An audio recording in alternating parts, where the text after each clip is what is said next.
Good morning students, my name is Aman Kumar और आज हम class 10th chapter first science book का जो चैप्टर फर्स्ट है केमिकल रिएक्शन, उसको आज हम स्टार्ट करेंगे और उसको अच्छे से समझेंगे कि केमिकल रिएक्शन क्या होती है, रासायनिक अभिक्रिया क्या होती है।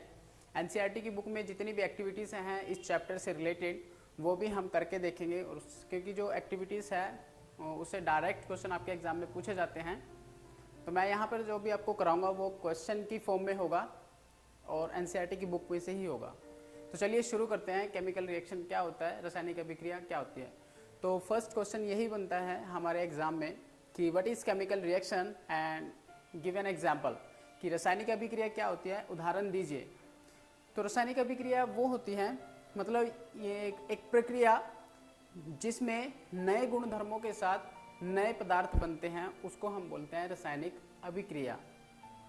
फॉर एग्जाम्पल, जैसे हम अपने घर में मिल्क से कर्ड को अलग करते हैं, दूध से दही को अलग करते हैं, that is the chemical reaction. तो यहाँ पे भी वही चीज़ लिखी है, द चेंज ऑफ वन और more substance having different property and different composition is called chemical reaction. जैसे मैंने आपको थोड़ी देर पहले बताया कि जब हम दूध से दही को अलग करते हैं वो एक रासायनिक अभिक्रिया है, क्योंकि जो दही बनकर आई है हमारे पास, जो कर्ड बनकर आया है, उसकी अलग प्रॉपर्टी होगी, अलग कंपोजिशन होगा उसको हम रासायनिक अभिक्रिया बोलते हैं।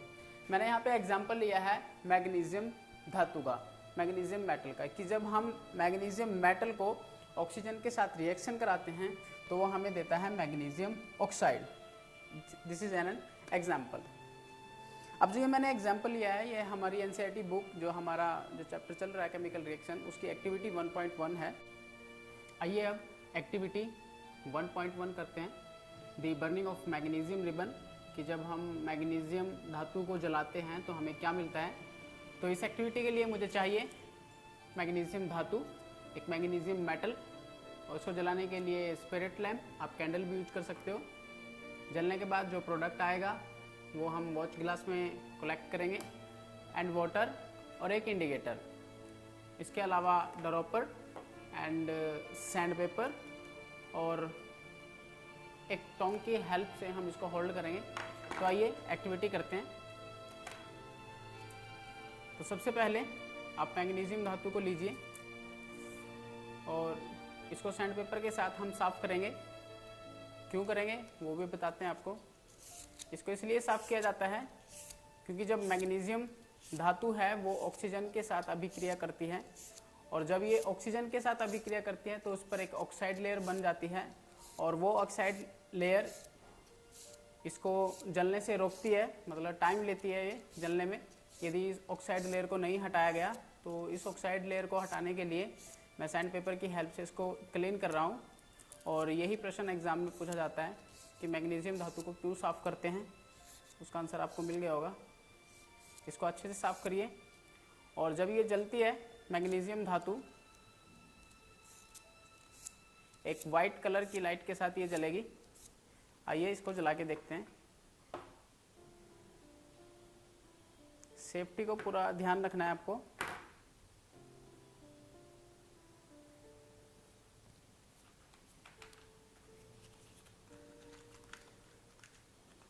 जो इसमें से वाइट लाइट निकलती है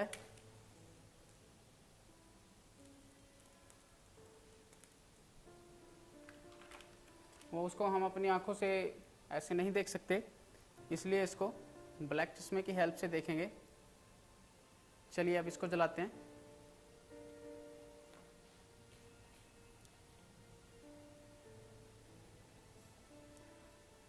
और आपको नज़र आ रहा होगा जब ये जलती है एक वाइट डैजलिंग लाइट आपको नज़र भी आ रही होगी, और जलने के बाद जो हमारे पास ये वाइट कलर का जो प्रोडक्ट आता है इसको बोलते हैं हम मैग्नीशियम ऑक्साइड। ये है मैग्नीशियम ऑक्साइड।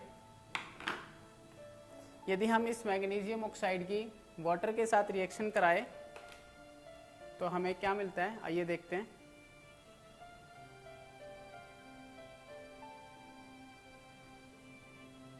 इसको अच्छे से मिक्स कर लीजिए, और जब मैं इस कि वाटर के साथ रिएक्शन कराता हूँ तो ये हमें देता है MgOH यानी कि मैग्नीशियम हाइड्रोक्साइड। और मैग्नीशियम हाइड्रोक्साइड एसिड है या बेस, ये जानने के लिए मैं इसमें कोई भी इंडिकेटर डाल सकता हूँ। मैग्नीशियम हाइड्रोक्साइड बता देता हूँ एक बेस है, और ये जानने के लिए मैं यूज करूँगा फिनोफ्थलीन। फिनोफ्थलीन जो है वो बेस के साथ पिंक कलर देता है, आपको नज़र भी आ रहा होगा हल्का सा पिंक कलर।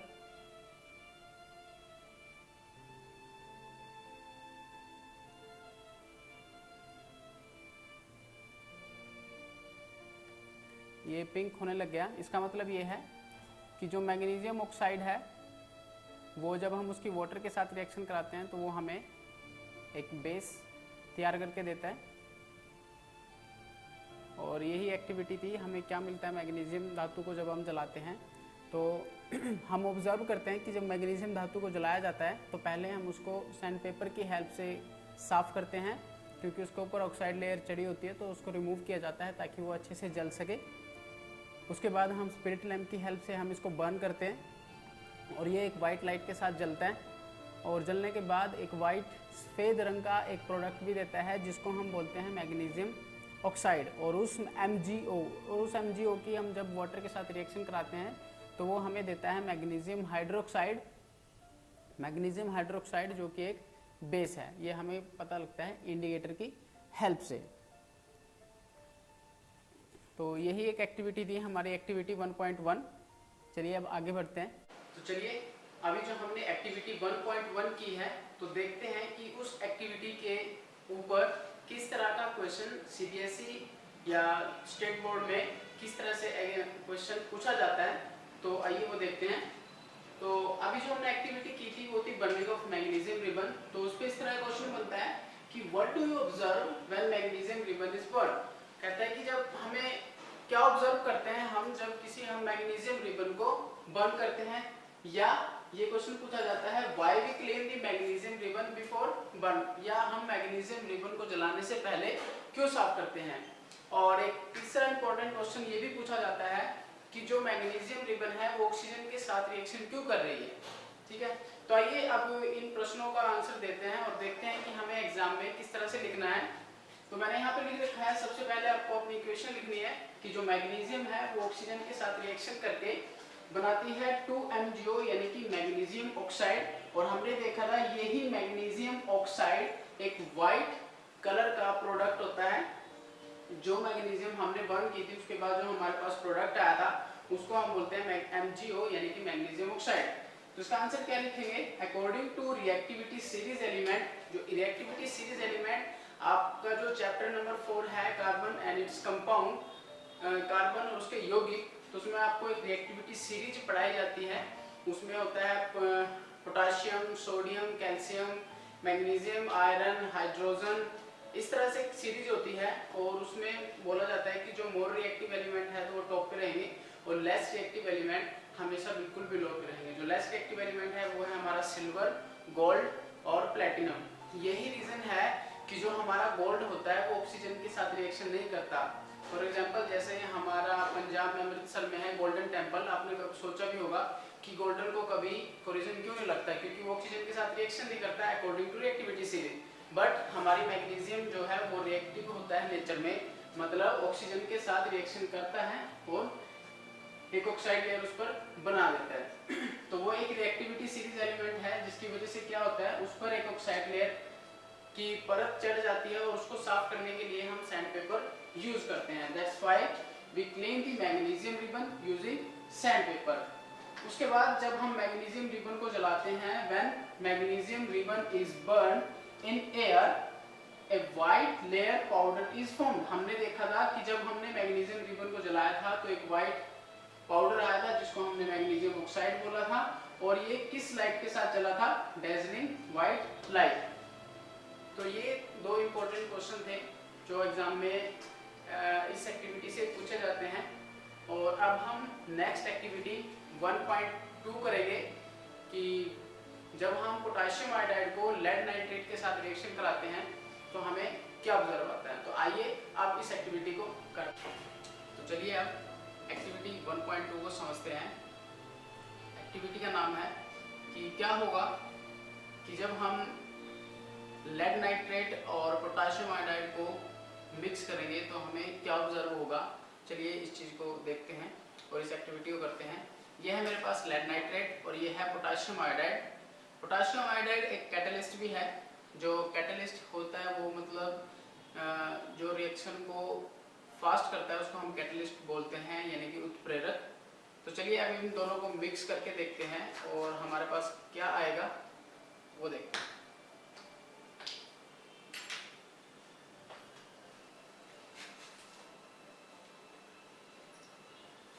ये है लेड नाइट्रेट,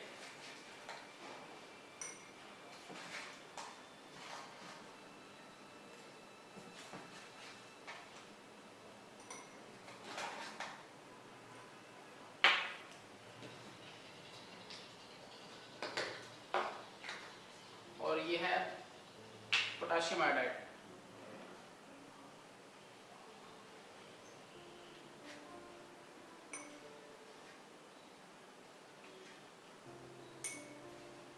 मैंने दोनों को अलग अलग बीकर में लिया और वाटर की हेल्प से इसको मैं मिक्स कर दूंगा। Let's see what happens.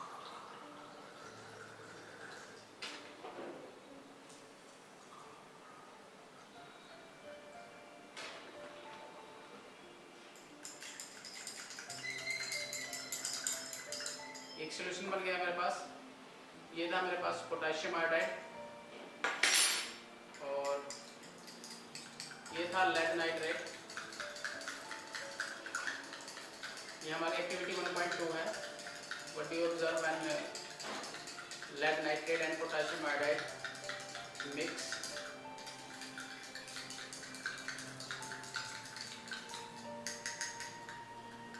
चलिए, तो जब हम इस सॉल्यूशन को मिक्स करते हैं तो हमारे पास देखते हैं क्या आता है।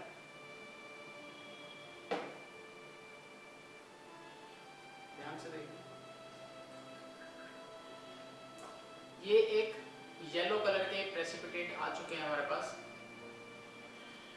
जो हमारे पास ये प्रेसिपिटेट आए हैं, ये आए हैं किसके, ये है हमने जब इन दोनों को मिक्स किया तो हमारे पास येलो कलर के प्रेसिपिटेट यानी कि potassium nitrate and lead iodide. तो हमारे पास पोटाशियम नाइट्रेट और लेड आयोडाइड के येलो कलर के प्रेसिपिटेट आते हैं।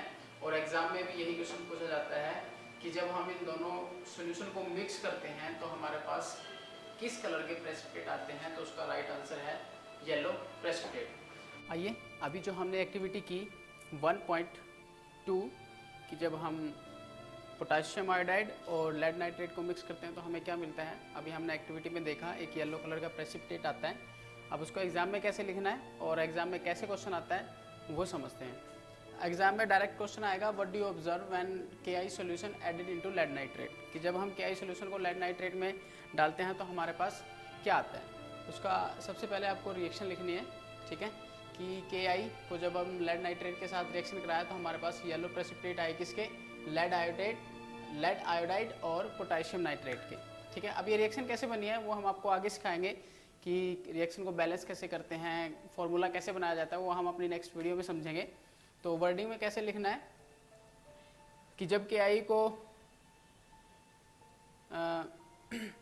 When KI solution is added तो हमें एक येलो कलर के प्रेसिपिटेट मिले जो इनसोल्यूबल थे। इनसोल्यूबल का मतलब वो पूरी तरह से वाटर में नहीं घुलते। और वो जो येलो प्रेसिपिटेट हमारे पास आए थे वो किस चीज़ के थे, वो थे lead iodide and aqueous solution of potassium nitrate, क्योंकि ये दोनों ही एक्वस सॉल्यूशन थे क्योंकि हमने इसको वाटर में मिक्स किया था। तो आई होप आपको ये समझ में आया होगा। और जो हमारे नेक्स्ट चैप्टर जो हमारा ये बचा है उसको हम अपनी नेक्स्ट वीडियो में कंप्लीट करने की कोशिश करेंगे। तो